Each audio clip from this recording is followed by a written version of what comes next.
사랑해 주님 감사합니다. 주님을 찬양할 수 있도록 인도해 주셔서 감사합니다. 주님께 기도하는 인생 되게 해주셔서 감사합니다. 또 하나님의 말씀을 듣게 해주셔서 감사합니다.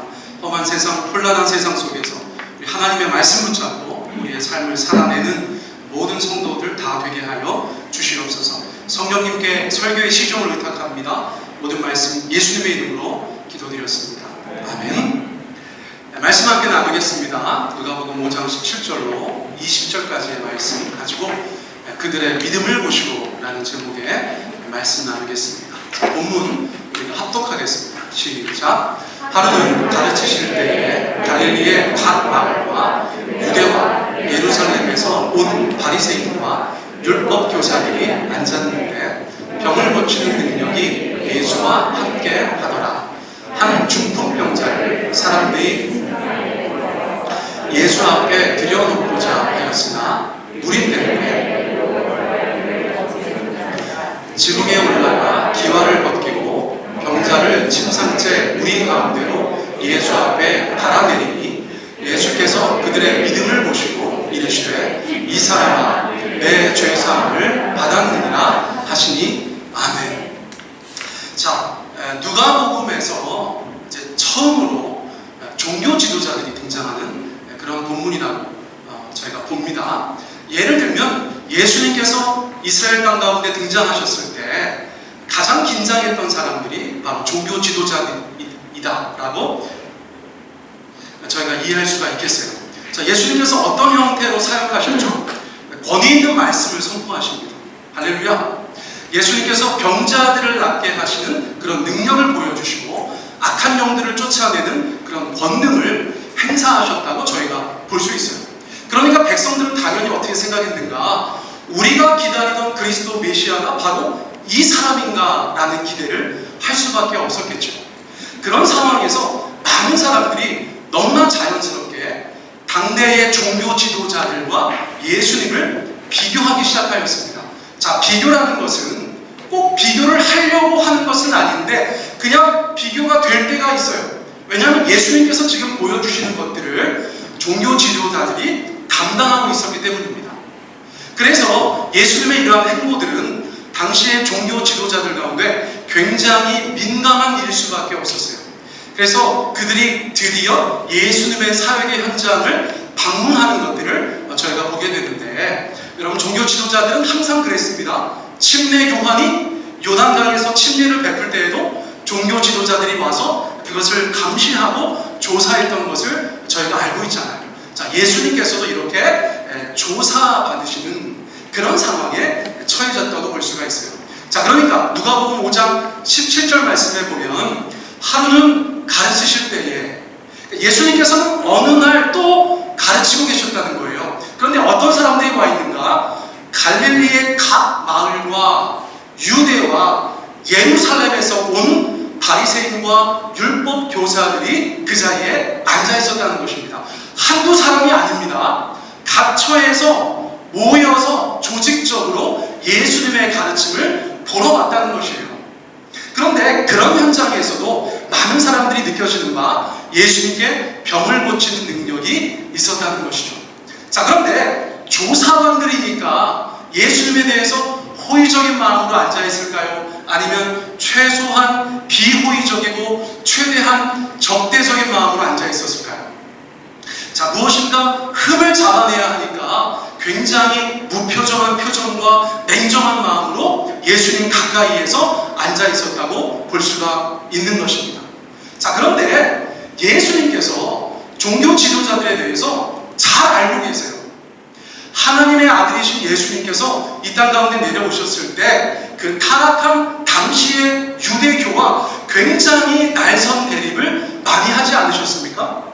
지금 예수님을 조사하러 온 이 종교 지도자들은 예수님께 어떤 평을 받던 사람들인가? 마태복음 23장 27절 말씀에 보면 예수님께서 한 줄 평을 하셨는데 뭐라고 말씀하셨습니까? 우리 같이 한번 읽어볼까요? 시작! 회칠한 무덤 같으니.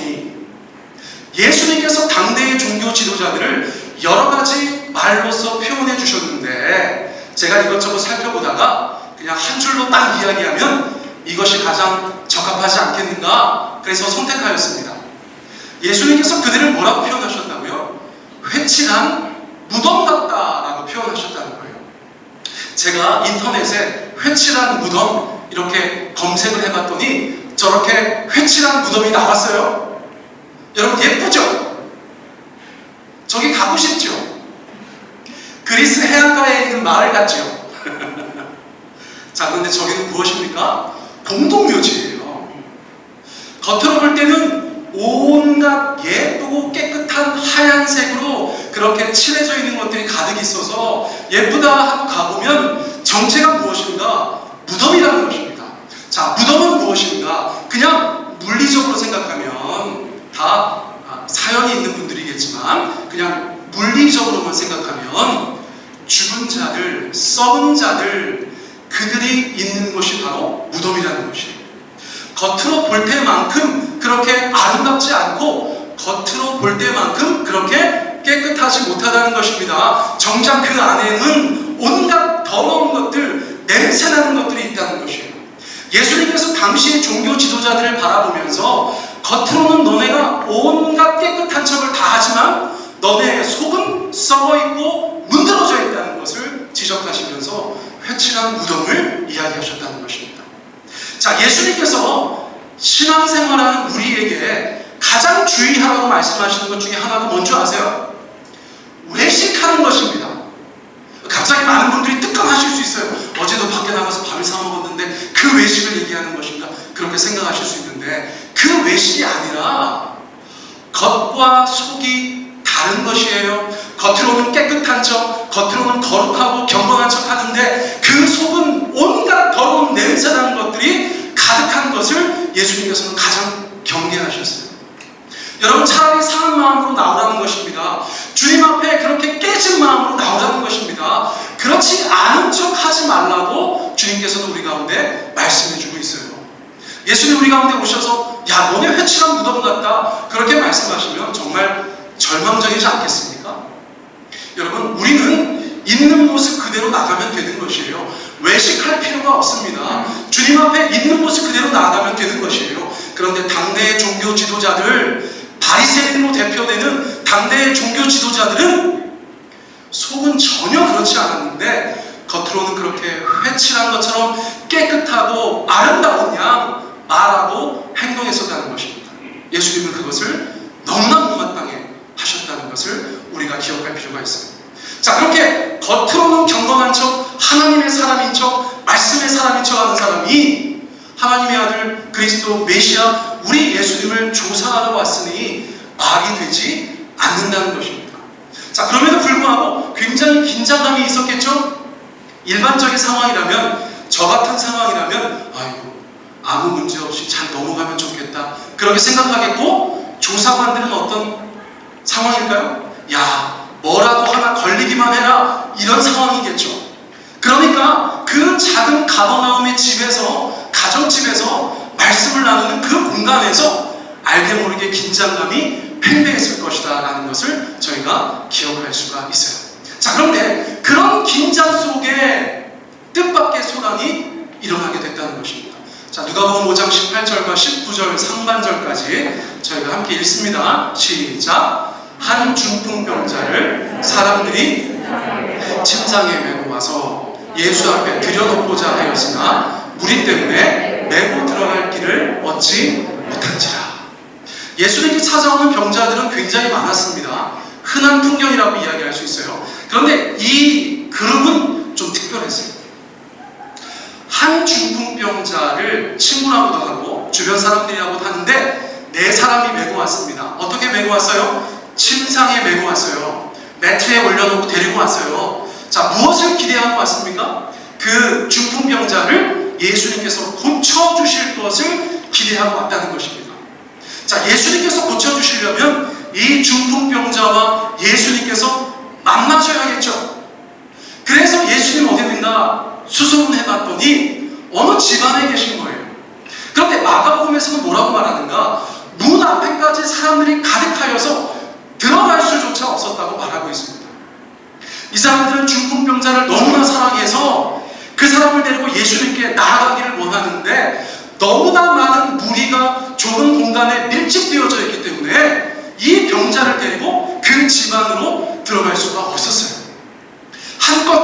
예수님께 찾아왔는데 주님 앞에 나아갈 길을 얻지 못하자 당연히 낙심되었겠죠. 여러분, 우리가 주님을 찾고 주님을 바라다가 뜻대로 되지 않으면 낙심될 수 있습니다. 그런데 낙심을 주님께서 권하고 계십니까? 아니죠. 낙심하지 말라 그렇게 말씀하십니다. 여러분, 한 번 좌절됐다고 안 하면 우리가 세상에서 할 수 있는 일이 없어요. 그렇죠? 여러분, 한 번 좌절했다고 포기하시면 결혼도 못 하셨을 거야. 그렇죠? 한 번 좌절됐다고 포기하셨다면 취직도 못 하셨을 거예요. 세상에는 그런 일이 너무나 많습니다. 하나님 앞에 나아갈 때도 마찬가지라고 생각합니다. 어떤 분들은 한 번 좌절되면 하나님의 뜻이 아닌가? 그렇게 생각하는 분들이 계시더라고요. 여러분, 꼭 그렇지 않습니다. 여기 있는 사람들도 그렇게 한 번 좌절됐지만 하나님에 대한 기대와 예수님에 대한 믿음이 있었기 때문에 계속해서 방법을 찾으려고 애썼다는 것이에요. 자, 그래서 어떻게 이 일이 전개되는가? 아무도 상상하지 못했던 전개, 기상천외한 전개가 펼쳐지게 되었다는 것이에요. 자, 누가복음 5장 19절 말씀 같이 한번 큰 소리로 읽습니다. 시작.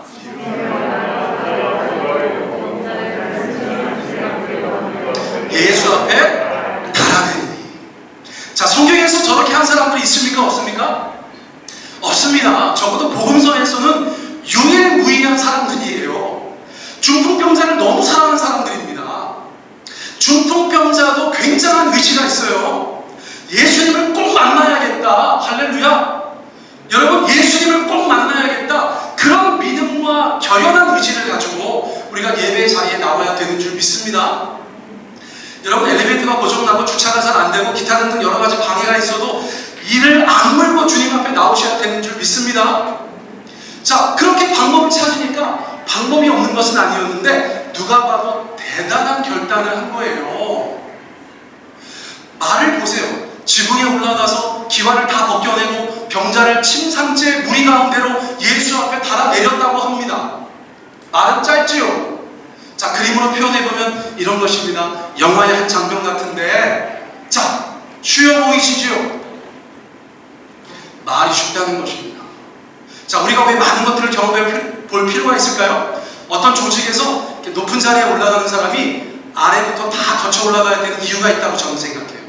저는 목회하는데도 때로는 아주 경험이 부족하고 젊은 사역자가 공부 마치고 나서 큰 교회 가는 것들을 종종 보거든요. 저는 그런 거 반대하는 사람입니다. 왜 그럴까요? 여러분, 하나를 더 차근차근 경험하지 않으면 이것저것 돌아가는 것들을 잘 모를 수가 있기 때문에 그래요. 그래서 말을 굉장히 쉽게 할 수 있기 때문에 그래요. 회사에서도 낙하산이 무서운 게 왜 그렇습니까? 경험해보지 못한 것을 그냥 쉽게 생각하고 지시할 수 있기 때문에 그렇다는 것이에요. 여러분, 제가 설교를 준비하면서 기억나는 사건이 있었어요. 제가 대학생 때 모교회에서 고등부 교사를 했는데 제가 20대 초반이니까 그 전도사님, 전 전도사님이셨는데 30대 초반이셨던 그런 선배님이 계셨어요. 근데 이 전도사님께서 총각 전도사님이셨습니다. 어느 날 고등부에서 봉소풍을 가기로 했어요. 그런데 선생님들만 한 40명 되는 작지 않은 고등부였습니다. 그러니까 아이들까지 하면 인원이 제법 됐거든요. 교사회의를 하는데 선생님들하고 같이 이런저런 얘기를 나누면서 점심에 어떻게 무엇을 먹을까를 가지고 회의를 하는데 우리 전도사님께서, 총각 전도사님께서 이것저것 얘기를 하다가 잘 안 되니까 여자 집사님들을 바라보면서 뭐라고 말씀하셨는 줄 아세요? 집사님들, 우리 그냥 간단하게 김밥이나 싸먹죠. 이렇게 말했어요. 자, 몇몇 우리 여집사님들께서 격한 반응을 보이시네요. 감정이입이 되시죠. 여러분, 그 전도사님이 교회에서 매장당할 뻔했어요. 여자 집사님들이 막 평소에는 굉장히 온순하셨던 분들인데 갑자기 막 눈에 쌍심지를 켜고 전도사님! 김밥 싸는 게 얼마나 어려운 줄 아세요? 막 이러면서 막 침을 튀기면서 얘기하시는데 거기에 있었던 여자 집사님들은 거의 한 분도 빼놓지 않고 그 전도사님을 막 공격하시더라고요. 제가 20대 초반인데 정말 중요한 걸 깨달았어요. 제가 그 후로 전도사, 목사 하면서 단 한 번도 얘기하지 않았던 것, 간단하게 김밥이나 싸줘요. 저는 절대로 그런 얘기 하지 않습니다. 그래서 나이가 들어서 진짜 좀 김밥을 쌀 일이 있어서 가만히 보니까 김밥 싸는 일이 보통 일이 아닌 거예요. 저희는 그냥 어디 매장 가가지고 날마다 그거 싸시는 아주머니들 바라보니까 쓱싹쓱싹 하는 것 같지만 집에서 하려고 하면 밥부터 시작해서 저 안에 들어가는 거 다 만들어서 해야 되니까 얼마나 힘들겠습니까? 이 중풍병자와 그 친구들이 지붕 뚫고 내려와서 예수님 앞에 있었다, 이거에 대해서 쉽게 생각하는 분들은 아직 세상 경험을 충분히 못하신 분들이에요. 자, 저는 지난번에 있었던 시설에서 시설 관리하면서 육체 노동도 많이 하지 않았습니까? 제가 이번에 이거를 딱 견적을 뽑아보니까 쉽지 않더라고요. 어떤 일들을 감당한 것입니까? 자, 첫 번째 같이 한번 읽어보겠습니다. 시작! 마비 환자를 메고 지붕으로 올라갔다. 자기 스스로 거동하지 못하는 사람이에요. 여러분, 이런 사람을 옮기는 것은 대단한 일입니다. 너무나 힘든 일입니다. 자, 그 사람을 데리고 지붕 위에 올라갔어요. 자, 두 번째 읽어보세요. 시작! 갈대, 가지, 진흙, 모래, 자갈들을 해체하였다. 자, 어떤 것들입니까? 2000년 전 이스라엘의 가옥을 연구해 보니까 누가복음은 이방인들에게 쓴 편지이기 때문에 타일 기와라고 했어요. 그런데 마가복음에서는 그렇게 말씀하고 있지 않습니다. 유대인들이 잘 아는 흙지붕이라고 얘기했어요. 흙지붕은 어떻게 만들었는가? 갈대나 나뭇가지를 깔고 진흙을 바르고 모래를 뿌리고 자갈을 뿌리고 그것을 이렇게 다져서 지붕을 만들었습니다. 자, 그런데 그 지붕을 다 걷어내려면 어떻게 하는 것입니까? 역순으로 해야죠. 자갈 걷어내고 모래 걷어내고 진흙 걷어내고 가지 걷어내고 갈대 걷어내야 그 아래에 있는 사람들이 보이는 것이에요. 여러분, 중풍병자의 친구들은 저렇게 힘들고 번거로운 일을 했다는 것입니다. 자, 그런데 그냥 이렇게 뽕 구멍만 뚫으면 됩니까? 아니죠. 그 병자가 침상째 내려가려면 이만한 구멍을 만들어야 되는 거예요. 구멍 뚫어보고 대보고 구멍 뚫어보고 대보고 그것이 될 때까지, 충분한 사이즈를 확보할 때까지 그 작업을 계속해서 해나갔다는 것입니다. 자, 네 번째 읽어볼까요? 시작! 환자를 침상째에 달아낼 별도의 준비가 필요했다는 것이에요. 여러분, 밧줄 같은 거 갖고 왔었을까요? 아니죠. 그냥 문으로 들어갈 줄 알았는데요. 지붕에 올라가서 생각해보니까 밧줄 가져와야 돼. 여러분, 그것도 가서 준비해보려면 보통 일이 아닙니다.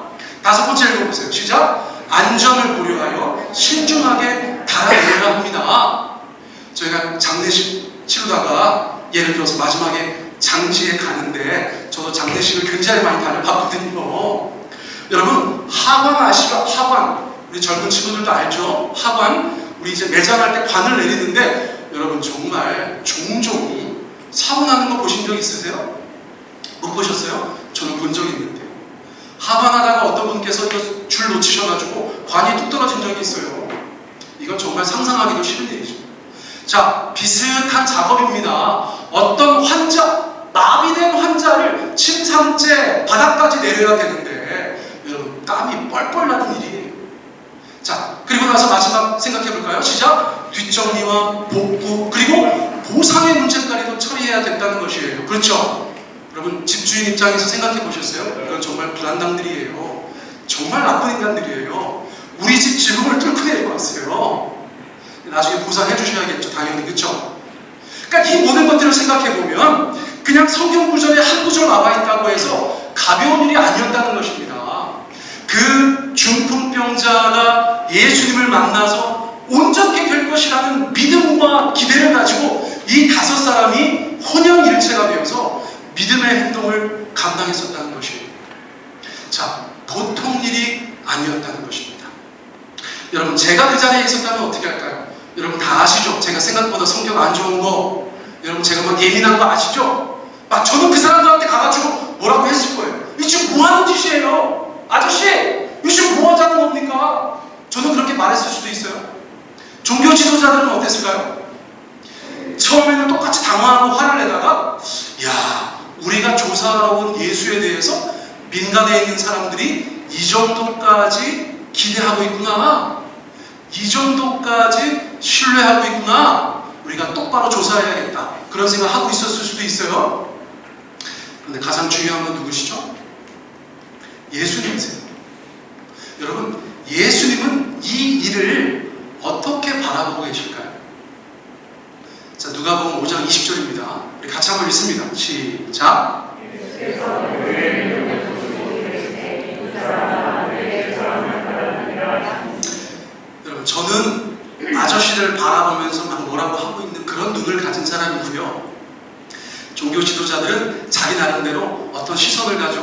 파악하고 있는데 우리 주 예수님께서는 지붕에서 흙이 떨어지는 것도 별로 중요하지 않으시고 당신의 설교가 중단된 것도 별로 중요하지 않으시고 사람들이 막 소란 피우면서 왔다 갔다 하는 것도 쳐다보지 않으시고 어떤 거 하나만 바라보고 계신 거예요. 어떤 거 하나만 바라보고 계시다고요. 자, 뭘 바라보고 계세요? 그들의 믿음만 바라보고 계시다는 거예요. 자, 이건 너무나 우리 가운데 충격적인 관점을 제공하는 것입니다. 여러분, 우리가 일상생활 가운데서 굉장히 많이 말하고 분주하게 다니지 않습니까? 여러분, 지난주에 어떤 삶을 사셨어요? 회사 생활 하시는 분, 직장 생활 하시는 분들은 아침 일어나셔서 나가시고 열심히 일과생활 감당하시고 귀가하시고, 집에 있는 분들도 아침부터 부지런히 청소도 하시고 살림도 하시고 이런저런 일들도 감당하시면서 그런 한 주를 사셨죠. 자, 그런데 예수님께서 오늘의 본문 가운데 우리 가운데 말씀하시는 것을 참고하면 예수님은 어떤 것을 계속 보시고 계신다고 생각할 수 있어요?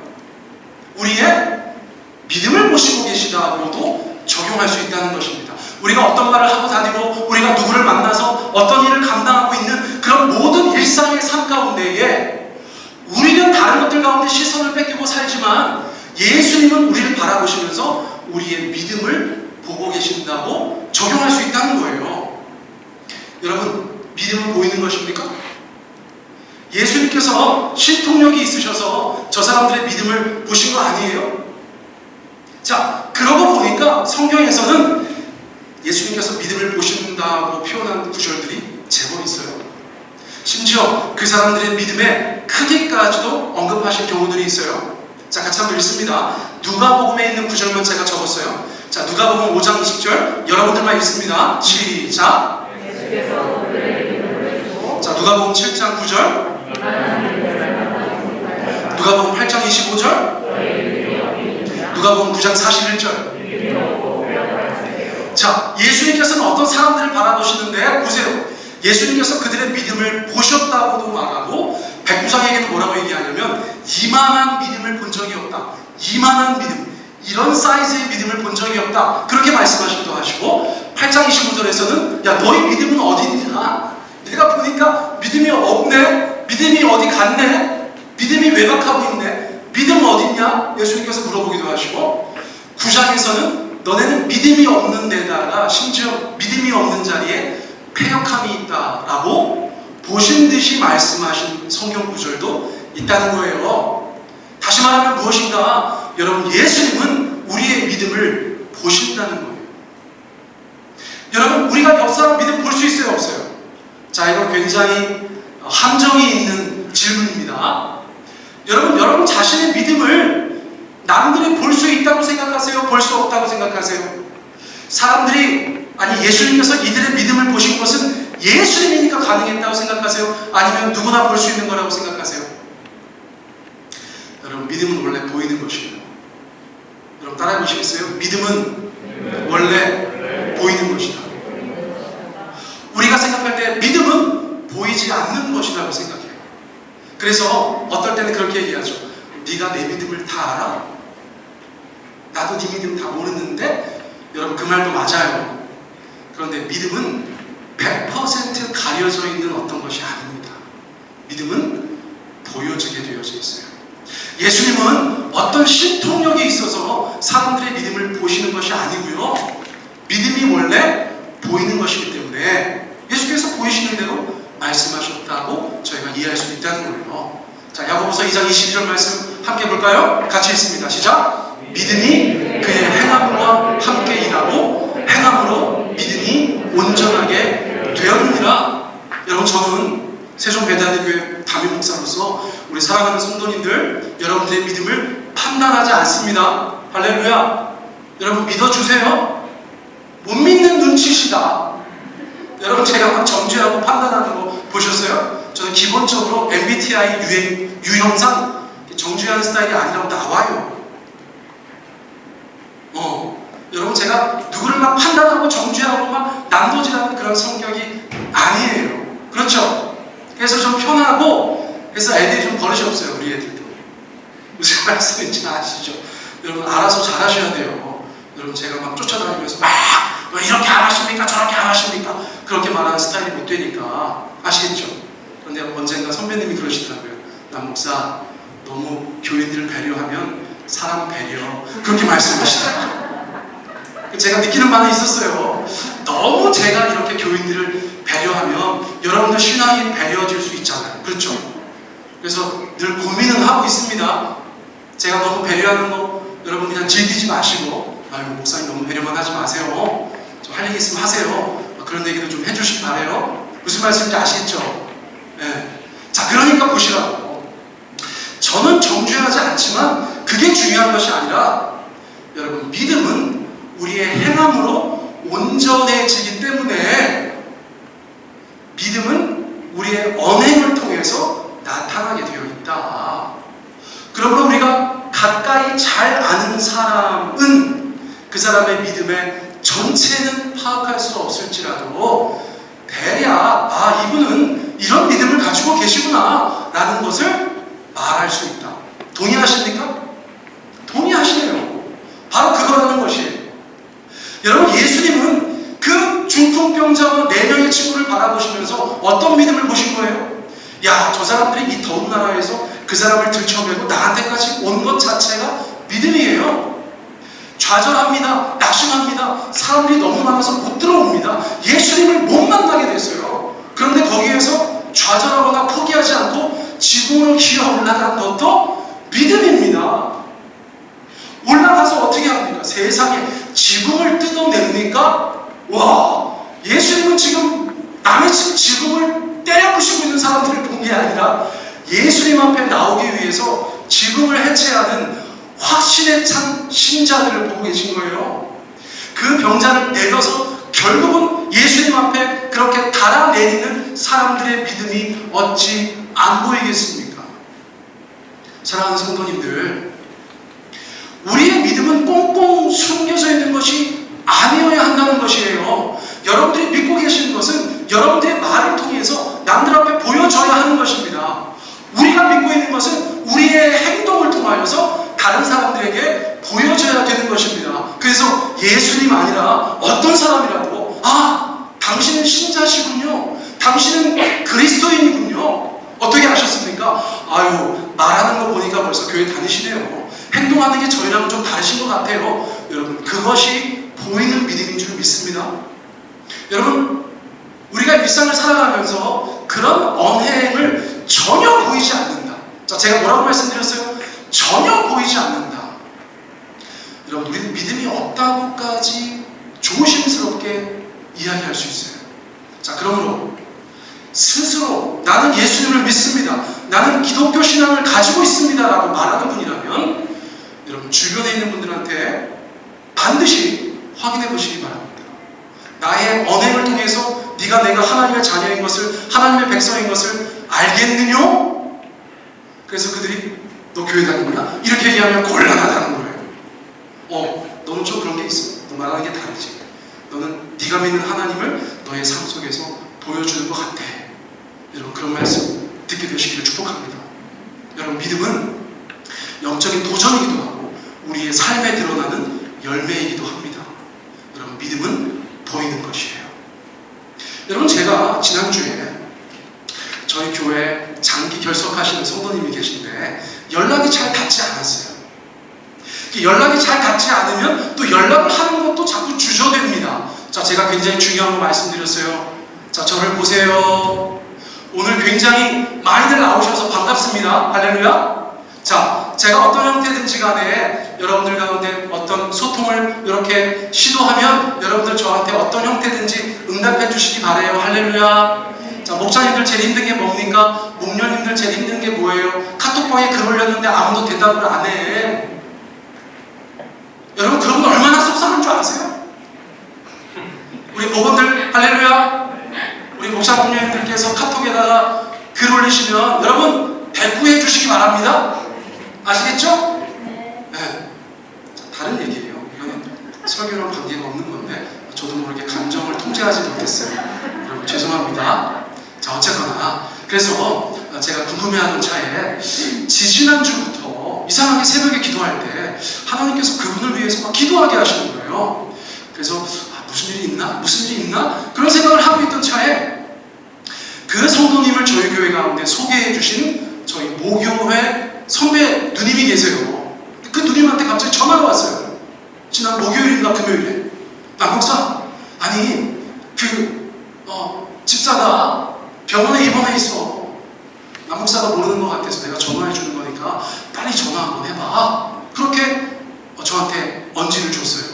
그래서 제가 바로 전화했는데 전화를 안 받으시더라고요. 그래서 또 전화를 했는데 전화를 안 받으시더라고요. 근데 나중에 전화가 왔어요. 그래서 제가 아는 척을 했죠. 어쨌거나 지금 모른 척 할 수 없는 상황이라. 아유, 집사님 병원에 계시다고 들었어요. 제가 미리 못 챙겨서 정말 죄송합니다. 아니, 무슨 일이세요? 그랬더니 여러분, 담적이라는 이야기 들어보셨어요? 담적? 저게 양방에서는 없는 얘기인데 한방에서 담적이라고 하는 질환이 있어요. 담적이 뭐냐면 위나 장이 겉에서 굳어가는 거예요. 경화가 일어나는 거예요. 그래서 위 활동이나 장 활동이 원활하지 못한데 이 담적이 심한 사람은 여러분 어쨌거나 위장이나 대장이나 뭐든지 꿀렁꿀렁 해야지 소화가 되는 거 아니에요? 근데 그게 안 되는 거예요. 소화가 불량인데 어느 정도 불량이냐면 물을 마셔도 소화가 잘 안 된다는 거예요. 제가 너무 놀랐어요. 너무 죄송하다. 그래서 하나님께서 자꾸 기도를 시키셨구나. 제가 그런 생각을 하고 나서 구체적으로 여쭤보고 왔어요. 그랬더니 열흘 동안이나 병원에 가 계시다는 거예요. 지금 다시 한번 너무 죄송하면서 제가 기도하겠다고 말씀드리고 나서 언제 퇴원하시느냐 그랬더니 다음 주 화요일날 퇴원하신다고 해서 세종에 내려오시면 저를 좀 보자고 말씀드렸어요. 제가 뭐라고 말씀드렸을까요?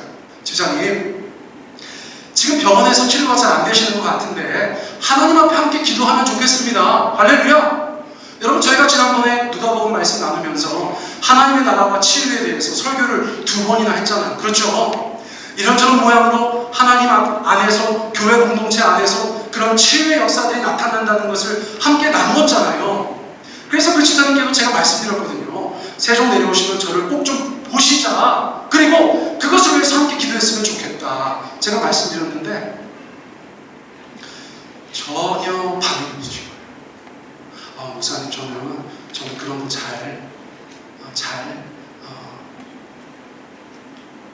받아들여지지 않는다는 거예요. 여러분, 저는 그분을 지금 정죄하거나 비난하는 것이 아닙니다. 여러분, 다음 주에 제가 뵈면 제가 말씀을 가지고 그분에게 이야기할 거예요. 10년이 넘었다는 거예요. 10년이 넘었다는 거예요.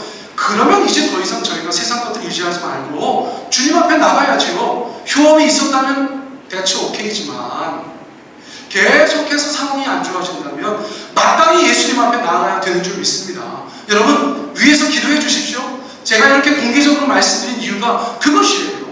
믿음으로 함께 기도해달라. 제가 그 말씀을 드리려고 하는 것입니다. 당사자가 허락하면 제가 이름도 공개하고 같이 새벽에도 기도하고 다 같이 기도하겠지만 아직 지금은 그런 때가 아니니까 제가 말씀드리는 거예요. 그런데 중요한 건 뭔가, 여러분, 제가 그렇게 믿음으로 권했을 때에 받아들이지 못하시는 그 상태, 여러분, 그것은 어떤 상태라고 말씀드릴 수가 있어요. 자, 중요한 말씀이 있습니다. 히브리서 11장 6절의 말씀입니다. 자, 같이 한번 읽어보세요. 시작. 믿음이 없이는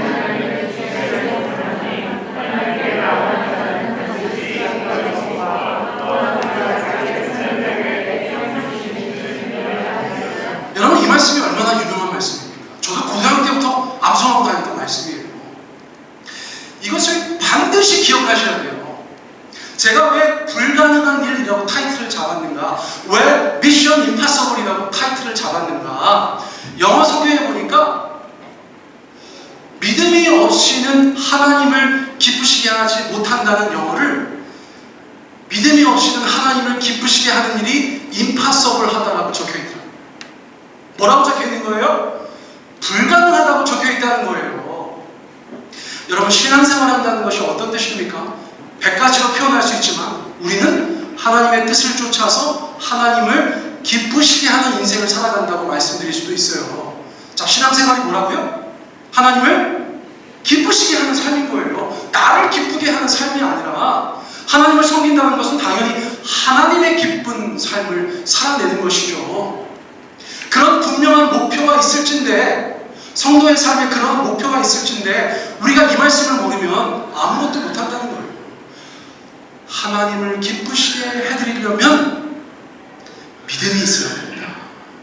자, 크게 두 가지를 이야기하고 있습니다. 자, 1번 뭐예요? 1번은 뭡니까? 그가 계신 것을 믿어야 된다.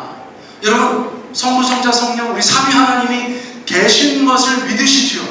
아멘. 여러분, 이것은 1단계라고 할 수 있어요. 교회 다니는 분들이 여기에서 노라고 하는 분은 없어요. 두 번째 건 굉장히 구체적입니다. 자, 두 번째 걸 읽어보세요. 시작. 그가 자기를 찾는 자들에게 상 주시는 이심을 믿어야 할지니라, 이렇게 말씀하셨어요.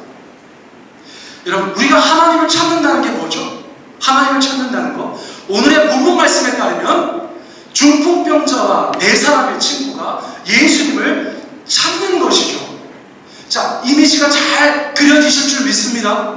우리가 하나님을 찾는다는 게 무엇인가? 하나님을 믿고 그분을 찾아가서 우리의 여러 가지 것들을 그분께 신뢰로 의탁하고 부탁하고 간구하고 맡기는 것, 이 일련의 모든 신앙의 행위를 우리가 찾는 것이라고 말씀드릴 수 있겠죠. 그러면 주께서 어떻게 하신다는 거예요? 상 주신다는 거예요. 영어 성경에 보면 보상해 주신다는 거예요. 뭐에 대한 보상입니까? 하나님을 찾은 것에 대한 보상, 하나님을 믿고 행동한 것에 대한 보상을 주님께서 우리 가운데 해주신다는 거예요. 우리는 하나님의 백성이니까요. 우리는 하나님의 자녀이니까요. 우리가 그분을 믿고 온전히 찾고 신뢰하고 의지하면 주님께서는 그것에 합당한 보상을 우리 가운데 주신다는 거예요. 여러분, 이 두 가지 믿음이 우리 가운데 분명하게 자리 잡고 있어야 되는 줄 믿습니다. 여러분, 하나님이 계신 거 믿으시죠? 아멘. 그런데 주님을 찾은 게 언제세요? 여러분, 정말 주님을 찾으신 게 언제세요? 찾아가긴 하셨어요? 한번 좌절되니까 포기하지 않으셨어요? 지금까지 올라가 보신 적 있으세요? 지금 뜯어보신 적 있으세요? 달아내린 적 있으세요? 여러분, 이 모든 것들에 대한 주님의 보상하심이 있다는 거예요. 그런데 여러분, 이것은 선택사항이 아닙니다. 선택사항이 아니에요. 제가 어떤 단어에다가 노란색으로 형광색 칠해놨어요? 반드시 성경은 그래도 되고 그렇게 하지 않아도 된다고 얘기하지 않고, 하나님을 기쁘시게 해드릴 사람들은 반드시 그래야 된다고 말씀하셨다는 거예요. 그러면 우리가 교회 다니면서 교회 생활을 누릴 수 있습니다. 교회 생활을, 사람들은 그것을 뭐라고 해요? 어떤 교회는 너무 좋아요. 그래서 가보면 뭐 프로그램 잘 됐다, 건물이 좋다, 교회 밥이 잘 나온다, 뭐 그런 얘기 할 때가 많은 것 같아요. 그런데 여러분, 그것은 교회 생활이고 신앙생활은 뭐예요? 신앙생활은 뭡니까? 제가 이렇게 딱 구분해서 죄송하지만 신앙생활은 저게 신앙생활이에요. 하나님이 계신 것을 믿고 우리의 모든 삶 가운데서 하나님과 동행하면서 그분을 찾고 주께서 우리 가운데 주신 그 보상을 누리는 삶이 바로 신자의 삶이 되어야 되는 줄 믿습니다. 다시 한번 강조합니다. 선택사항입니까? 선택사항이 아닙니다. 반드시 그렇게 하셔야 돼요. 여러분, 주님을 기쁘시게 하기 원하십니까? 아멘! 그렇다면 여러분, 믿음 없는 삶을 청산하셔야 돼요. 미션 임파서블이 될 수 있기 때문에 그렇습니다. 자, 그래서 이번 일에 대해서 예수님께서 어떻게 결말 지으셨는가? 이 사건은 중간에 다른 이야기가 많기 때문에 25절로 넘어갑니다.